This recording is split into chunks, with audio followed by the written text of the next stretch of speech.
The cold dawn fog clings to the muddy trenches of northern France, thick and suffocating. Captain Daniel Brooks stands beside Shadow, his black warhorse, feeling the distant rumble of artillery vibrate through the damp earth. Every breath is heavy with the scent of wet iron and impending loss. A military messenger skids to a halt, handing over a sealed envelope that carries the weight of 1,000 lives. The commanding officer's voice cuts through the air. The line cannot be held. We retreat immediately. Every horse must be abandoned.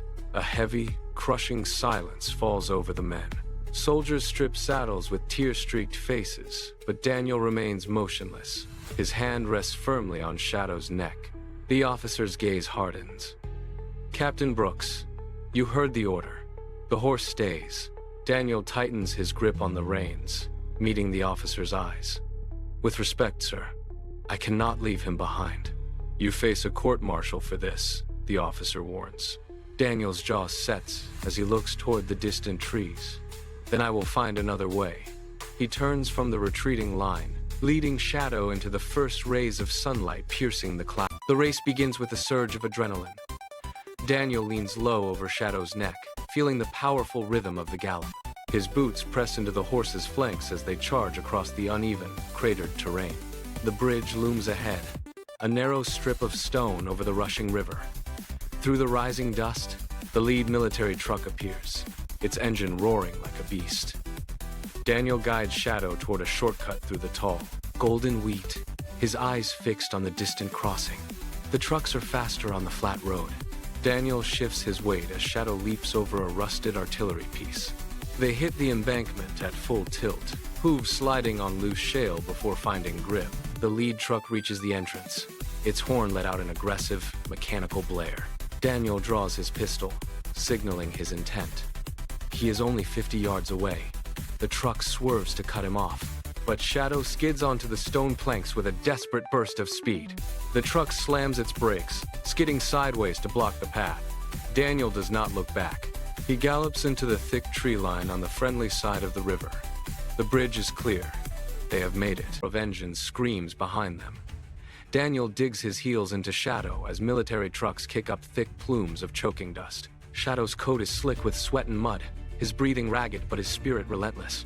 A family emerges in the brush, frozen in terror. The bridge groans under the weight of the coming storm. Move. The structure is failing, Daniel shouts. He pulls the reins hard, waiting until they reach the far bank.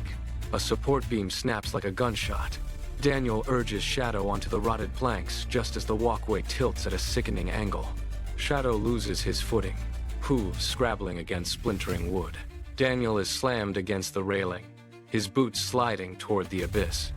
He could jump to safety, but he refuses to let go. He hooks his arm through the bridle, his muscles screaming in protest. One more step, he bellows. With a final, desperate lunge, Shadow finds solid earth as the bridge disintegrates into the river. Silence returns, broken only by the rushing water below. Daniel rests his forehead against Shadow's neck, their breaths falling into a single rhythmic pulse. The engines have faded. The road ahead is finally clear. Together, they turn away from the wreckage and begin the long walk home. The war ends at last. Silence replaces the roar of artillery. Captain Daniel Brooks rides Shadow through golden wheat fields. Their boots and hooves no longer sink into blood-soaked mud, but tread upon the soft, forgiving earth of peace. At the transport camp, the commanding officer stares at the scars on Shadow's flanks.